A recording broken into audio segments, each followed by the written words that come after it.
누가복음 5장 1절부터 26절까지의 말씀을 한 절씩 교독하시겠습니다. 누가복음 5장 1절부터 26절 교독합니다. 무리가 몰려와서 하나님의 말씀을 들을새 예수는 게네사렛 호숫가에 서서 호숫가에 배 두 척이 있는 것을 보시니 어부들은 배에서 나와서 그물을 씻는지라. 예수께서 한 배에 오르시니 그 배는 시몬의 배라. 육지에서 조금 떼기를 청하시고 앉으사 배에서 무리를 가르치시더니 말씀을 마치시고 시몬에게 이르시되 깊은 데로 가서 그물을 내려 고기를 잡으라. 시몬이 대답하여 이르되 선생님, 우리들이 밤이 새도록 수고하였으되 잡은 것이 없지만은 말씀에 의지하여 내가 그물을 내리리이다 하고, 그렇게 하니 고기를 잡은 것이 심히 많아 그물이 찢어지는지라. 이에 다른 배에 있는 동무들에게 손짓하여 와서 도와달라 하니 그들이 와서 두 배의 채움에 잠기게 되었더라. 시몬 베드로가 이를 보고 예수의 무릎 아래에 엎드려 이르되 주여, 나를 떠나소서, 나는 죄인이로소이다 하니, 이는 자기 및 자기와 함께 있는 모든 사람이 고기 잡힌 것으로 말미암아 놀라고, 세베대의 아들로서 시몬의 동업자인 야고보와 요한도 놀랐습니다. 예수께서 시몬에게 이르시되 무서워하지 말라, 이제 후로는 내가 사람을 취하리라 하시니, 그들이 배들을 육지에 대고 모든 것을 버려두고 예수를 따르니라. 예수께서 한 동네에 계실 때에 온몸에 나병 들린 사람이 있어 예수를 보고 엎드려 구하여 이르되 주여, 원하시면 나를 깨끗하게 하실 수 있나이다 하니, 예수께서 손을 내밀어 그에게 대시며 이르시되 내가 원하노니 깨끗함을 받으라 하신대 나병이 곧 떠나니라. 예수께서 그를 경고하시되 아무에게도 이르지 말고 가서 제사장에게 내 몸을 보이고 또 내가 깨끗하게 됨으로 인하여 모세가 명한 대로 예물을 드려 그들에게 입증하라 하셨더니, 예수의 소문이 더욱 퍼짐에 수많은 무리가 말씀도 듣고 자기 병도 고침을 받고자 하여 모여오되, 예수는 물러가사 한적한 곳에서 기도하시니라. 하루는 가르치실 때에 갈릴리의 각 마을과 유대와 예루살렘에서 온 바리새인과 율법 교사들이 앉았는데 병을 고치는 주의 능력이 예수와 함께 하더라. 한 중풍병자를 사람들이 침상에 메고 와서 예수 앞에 들여놓고자 하였으나 무리 때문에 메고 들어갈 길을 얻지 못한지라. 지붕에 올라가 기와를 벗기고 병자를 침상째 무리 가운데로 예수 앞에 달아내리니, 예수께서 그들의 믿음을 보시고 이르시되 이 사람아, 내 죄사함을 받았느니라 하시니, 서기관과 바리새인들이 생각하여 이르되 이 신성모독하는 자가 누구냐?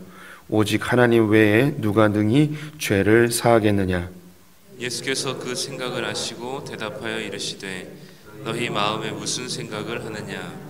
내 죄사함을 받았느니라 하는 말과 일어나 걸어가라는 말이 어느 것이 쉽겠느냐?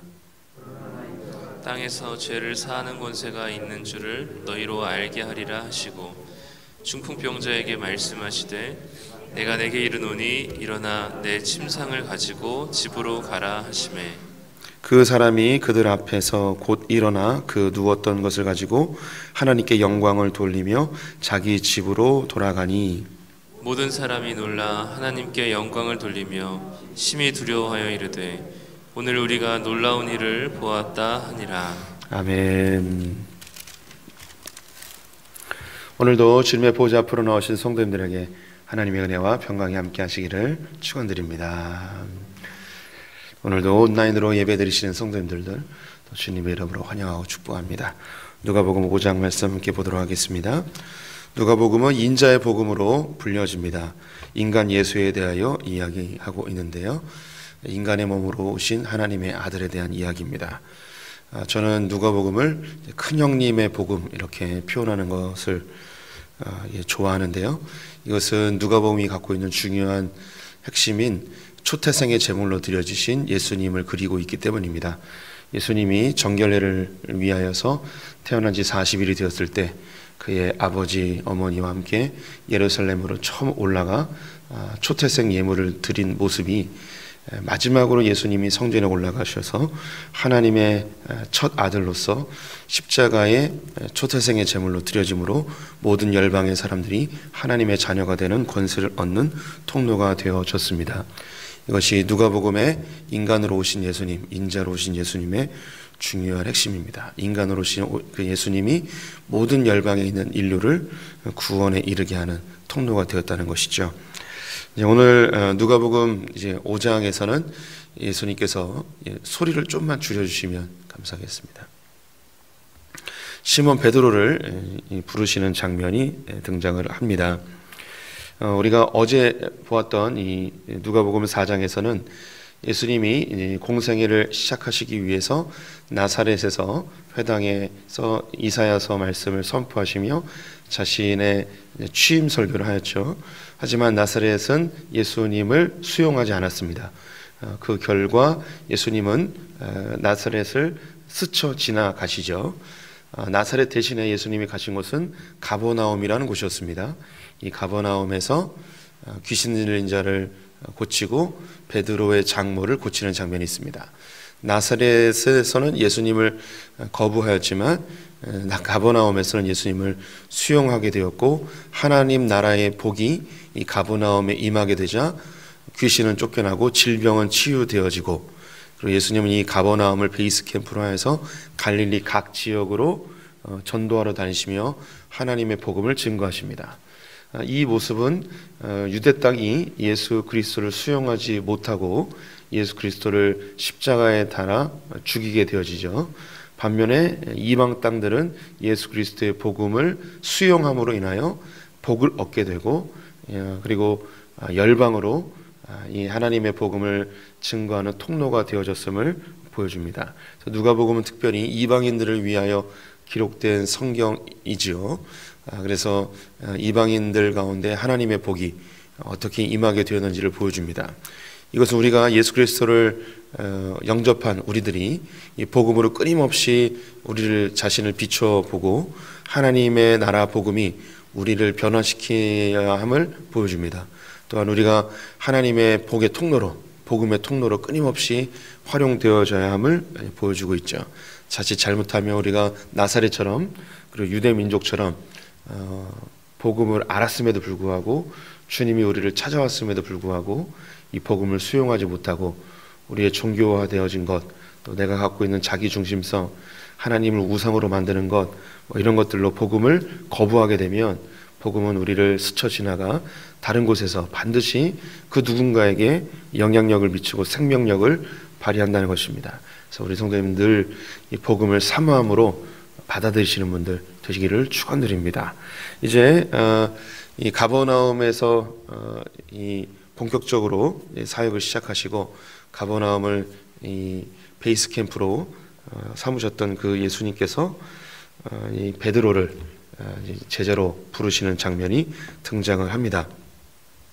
1절 말씀을 보시면 무리가 몰려와서 하나님의 말씀을 들을새 예수는 게네사렛 호수에 서서 호숫가에 배 두 척이 있는 것을 보시고 어부들은 배에서 나와서 그물을 씻는지라. 예수님이 말씀을 전하시는데 사람들이 많이 몰려들었습니다. 그래서 예수님이 점점점 밀려서 바닷가까지 이제 서게 되셨습니다. 사람들이 너무 밀려드니까 예수님은 배 두 척이 있었는데 배 한 척에 올라서 이 사람들과 간격을 두고 배의 이제 바다 위에서 말씀을 증거하시는 것이죠. 그 이스라엘의 갈릴리 지역은 이 땅이 언덕 위에 있고 바다는 밑에 있습니다. 그래서 이 바다에서 바람이 불면 말을 하면 그 언덕 위까지 소리가 잘 전달되어지는 그런 구조를 가지고 있습니다. 그래서 이 배에 올라서 예수님이 말씀을 전하시면 사람들은 언덕에서 예수님의 말씀을 다 듣게 되는 것이죠. 이제 말씀을 마치셨습니다. 4절 말씀을 보시면 말씀을 마치시고 시몬에게 이르시되 깊은 데로 가서 그물을 내려 고기를 잡으라 라고 합니다. 이제 말씀을 마치시고 백성들 무리들은 일부는 갔을 수도 있고 여전히 지켜볼 수도 있습니다. 이때는 이제 낮 시간인데요. 밤새 고기를 잡았던 이 베드로가 그물을 씻고 있었습니다. 이제 집에 돌아가야 되는 것이죠. 낮 동안에는 이 물고기들이 물 위에서 어떤 물체들이 있는지 다 보이기 때문에 가까이 가면 다 도망을 갑니다. 그래서 낮 시간에는 고기를 잡지 않죠. 그런데 이 낮 시간에 예수님께서 베드로에게 배를 띄워서 깊은 데로 가서 그물을 던지라고 이야기합니다.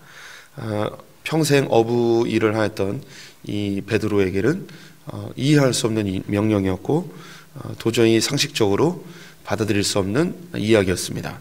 그런데 뭐라 고백하는가? 5절에 시몬이 대답하여 이르되 선생님, 우리들이 밤이 새도록 수고하였으되 잡은 것이 없지만은 말씀을 의지하여 내가 그물을 내리리이다. 선생님께서 말씀하신 것을 의지해서 한번 그물을 내려보겠습니다. 이렇게 순종할 수 있었던, 말씀을 따랐던 배경을 찾는다면 바로 전에 있었던 베드로의 장모의 치료 장면이 아니었을까 싶습니다. 자기 눈앞에서 큰 열병으로 죽어가던 자기의 장모가 예수에 의하여서 치료가 된 거죠. 그래서 이분의 말씀이라면 한번 따라 볼만 하겠다 해서 그물을 내렸는데 아니나 다를까 이 그물에 많은 물고기가 이제 잡혀지게 되었습니다.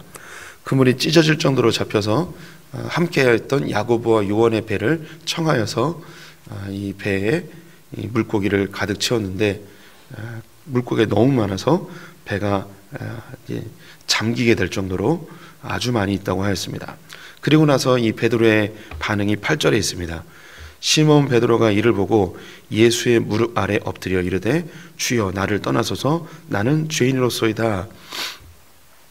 방금 전에 5절에 보면 예수님에 대하여 선생님이라고 호칭을 하였어요. 그런데 물고기가 많이 잡힌 모습을 보면서 8절에는 주여라는 말로 바뀌게 됩니다. 여기서 이 베드로가 예수님을 하나님의 아들로 인정했다라고 말하기는 좀 너무 과한 것 같습니다. 주여라고 하였을 때 적어도 하나님의 아들은 아니어도 이분이 하나님 보내신 어떤 능력자, 선지자, 일반적인 랍비들이나 일반적인 율법 교사들과는 다른 하나님의 능력을 갖고 있는 존재라는 것을 즉각적으로 알게 된 거죠. 즉 이 한낮에 물고기에 이렇게 잡히는 것은 불가능한 일이고 하나님의 능력이 발휘되어야만 이런 일이 벌어진다는 것을 즉각적으로 깨달은 것입니다. 하나님의 능력을 경험한 거죠. 그러자 그 발 아래 엎드려 바로 고백합니다. 저는 죄인입니다. 저를 떠나소서. 이 모습이 다른 무리들의 모습과는 확연히 다릅니다. 우리가 15절 말씀을 이어서 보면은 예수의 소문이 더욱 퍼짐에 수많은 무리가 말씀을 듣고 자기의 병도 고침을 받고자 하여 모여오되 예수는 물러가사 한적한 곳에서 기도하시니라. 이 장면은 바로 앞에 베드로의 장모를 치료했을 때에 많은 사람들이 베드로 장모의 집에 몰려들자 예수님이 한적한 곳에서 기도하십니다. 사람들이 몰려든 이유는 무엇이었냐면 자신들의 질병이 치료되어지고 하나님의 말씀도 듣고자 함이었는데 베드로는 다르게 반응합니다. 주여 나를 떠나소서 나는 죄인입니다. 예수님이 기적을 일으키고 질병을 치료하게 되었을 때 사람들은 몰려들었습니다. 사람들은 몰려들었는데 목적이 자기의 병치료와 소원 성취를 위해서 예수님께 몰려들었죠.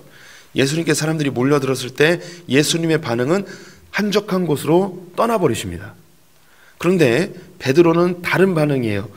만약에 우리 성도님들이 베드로라면 물고기가 엄청 많이 잡혔습니다. 어떻게 반응하시겠습니까? 아싸, 땡 잡았다. 이 예수를 잘 붙들어 가지고 대박 나야겠다. 이렇게 반응하지 않겠습니까? 그런데 베드로의 반응은 뭐였냐면 주여 나는 죄인입니다. 나를 떠나소서. 나를 떠나소서 하였는데 이 예수님은 베드로에게 어떻게 하는가? 너 이제 나를 따라와라. 내가 이제 너를 사람을 취하게 하리라. 제자로 삼죠. 완전히 반대의 모습이에요. 사람들이 예수를 이용하려고 예수를 통해서 소원 성취하고 문제 해결하려고 열심히 쫓아왔는데 예수님은 이 무리들을 놓고 떠나버리시는 반면 베드로가 주님 저는 죄인입니다. 나를 떠나십시오. 라고 하였을 때는 오히려 예수님이 너는 나를 따르라 하며 제자로 삼고 예수께서 이 베드로를 끌고 다니시죠. 완전히 다른 모습으로 나타나게 됩니다. 우리가 그 예수님을 만났을 때에 예수님이 우리에게 기대하시는 반응이 있다면 그것은 우리는 죄인입니다 라는 반응입니다. 끊임없이 주님의 복음은 우리를 향하여서 우리가 철저하게 죄인임을 드러냅니다. 그래서 우리가 죄인 되어짐이 드러났을 때에 우리의 반응은 주님 저는 죄인입니다. 저를 떠나소서. 주님 앞에서의 두려움으로 반응하게 되어 있습니다. 예수의 모습을 발견했을 때 주의 복음과 하나님의 위대하심을 발견했을 때 우리의 반응은 주님 저는 죄인입니다.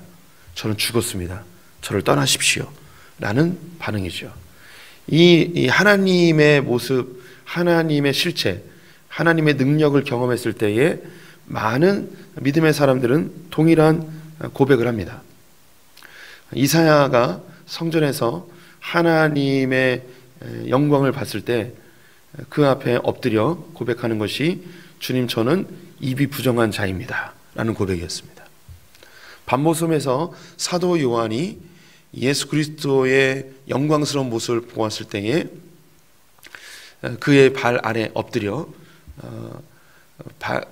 얼굴을 들지 못하는 모습을 보게 되어지죠.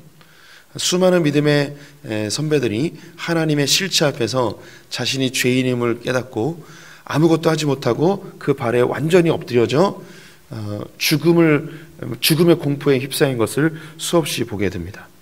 베드로가 바로 그 하나님의 영광의 실체를 경험하게 되었습니다.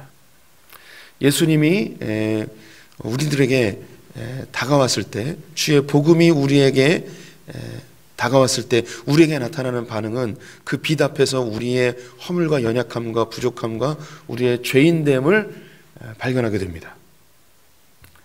그런데 놀라운 것이 그 뒤에 이제 중풍병자를 고치시면서 주님이 하시는 일이죠. 23절 말씀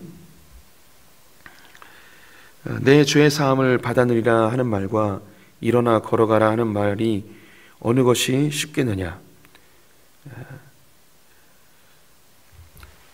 20절 말씀도 하나 더 읽겠습니다. 예수께서 그들의 믿음을 보시고 이르시되 이 사람아 내 죄사함을 받아내리라 하시니. 예수의 복음 앞에 베드로가 보였던 반응은 주님 저는 죄인입니다. 저를 떠나소서 라는 고백이었죠. 그런데 예수님은 이 베드로를 자기의 제자로 삼습니다. 그리고 중풍병자가 그들의 친구들에 의해서 예수님에게 침상채 천장에서 내려왔을 때에 내 죄의 사함을 받아니라 이야기하며 예수님이 죄인을 구원하기 위해 오셨음을 선언하고 있습니다. 예수님은 끊임없이 누구에게 찾아가는가? 죄인에게 찾아갑니다. 이 죄인들은 예수님을 봤을 때 예수님이 나를 떠났으면 하는 그 공포와 두려움에 휩싸이는데 오히려 예수님은 죄인에게 찾아가죠. 반대로 예수님의 능력을 보고 소원 청취나 문제 해결을 위해서 예수님을 쫓아오는 자들에 대해서는 예수님은 그들을 떠나버리시는 모습을 반복적으로 보여주십니다. 우리 성도님들께서 주의하여 보셔야 되는 것은 예수님이 소원 성취와 문제 해결을 위해서 찾아온 자들을 주님이 내치시진 않으셨습니다. 그들을 치료해 주시고 그들의 문제를 해결해 주시고 깨끗게 해주셨습니다. 그런데 그들은 놔두고 예수님이 다른 곳으로 가시죠. 그럼 예수님이 어디로 가고 계실까요? 그들이 치료되어지고 문제 해결됐을 때 그들의 마음속에 얻는 생각은 뭐냐면 나는 이제 깨끗한 사람이야. 나는 의로운 사람이야. 나는 괜찮은 사람이야. 나의 문제는 해결됐어 라고